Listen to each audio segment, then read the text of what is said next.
விழுப்புரம் அருகே திமுக நிர்வாகியால் 6 மாத காலமாக பாலியல் வன்கொடுமைக்கு ஆளாக்கிய பெண் வன்கொடுமை அதற்கு இபிஎஸ் கண்டனம் தெரிவித்திருக்கிறார். தற்போது கிடைத்துள்ள முக்கிய செய்தியாக பார்த்து வருகிறோம். விழுப்புரம் அருகே திமுக நிர்வாகியால் 6 மாத காலமாக பாலியல் வன்கொடுமைக்கு ஆளாக்கிய செய்தியால் அதிர்ச்சியும் பரபரப்பையும் ஏற்படுத்தியுள்ளது. இதற்கு இபிஎஸ் கண்டனம் தெரிவித்திருக்கிறார். முக்கிய செய்தியாக பார்த்து வருகிறோம். விழுப்புரம் அருகே திமுக நிர்வாகியால் 6 மாத காலமாக பாலியல் வன்கொடுமைக்கு ஆளாக்கிய செய்தியால் அதிர்ச்சியும் பரபரப்பையும் ஏற்படுத்தியிருக்கிறது. இதற்கு இபிஎஸ் கண்டனம் தெரிவித்திருக்கிறார். விழுப்புரம் அருகே திமுக நிர்வாகியால் 6 மாத காலமாக பாலியல் வன்கொடுமைக்கு ஆளாக்கிய செய்தியால் அதிர்ச்சியும் பரபரப்பையும் ஏற்படுத்தியிருக்கிறது.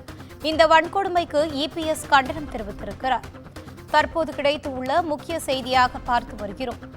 விழுப்புரம் அருகே திமுக நிர்வாகியால் 6 மாத காலமாக பாலியல் வன்கொடுமைக்கு ஆளாக்கிய செய்தியால் அதிர்ச்சி மற்றும் பரபரப்பை ஏற்படுத்தியிருக்கிறது. பெண் வன்கொடுமைக்கு இபிஎஸ் கண்டனம் தெரிவித்திருக்கிறார்.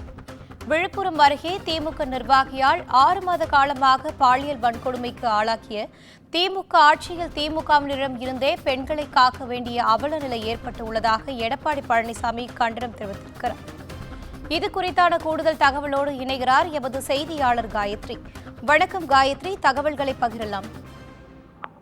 வணக்கம் வினிதா. தற்பொழுது ஒரு பரபரப்பு செய்தியானது வெளியிடப்பட்டிருக்கிறது. அதன்படி விழுப்புரம் அருகே திமுக ஒன்றிய செயலாளர் பெண் ஒருவரை 6 மாதமாக மிரட்டி தொடர் பாலியல் வன்கொடுமையில் ஈடுபட்டதாக எதிர்க்கட்சி தலைவர் எடப்பாடி பழனிசாமி ட்விட்டர் பதிவில் ஒரு பதிவு ஒன்றை வெளியிட்டிருக்கிறார். அதன்படி காவல்துறையால் என்னை ஒன்றும் செய்ய முடியாது, நான் ஒரு முக்கிய புள்ளியை அந்த திமுக நிர்வாகி கூறி அந்த பெண்ணை தொடர் பாலியல் வன்கொடுமையில் ஈடுபட்டதாக தகவல் ஒன்று வெளியாகி இருக்கிறது.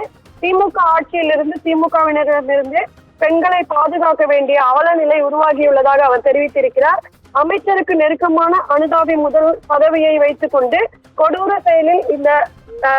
செயலில் அவர் ஈடுபட்டிருப்பதாகவும் எடப்பாடி பழனிசாமி ஒரு குற்றச்சாட்டை வைத்திருக்கிறார். எனவே எஸ்ஐஆர்களை கூட கட்டுப்படுத்த கையாளாத தலைவராக இருப்பதாகவும் ஒரு குற்றச்சாட்டை எடப்பாடி பழனிசாமி வைத்து இருக்கிறார். இந்நிலையில் திமுக ஆட்சியில் திமுகவினராலே பெண்களுக்கு பாதிப்பு உள்ளாவதாகவும் ஒரு குற்றச்சாட்டை எடப்பாடி பழனிசாமி வைத்திருக்கிறார்.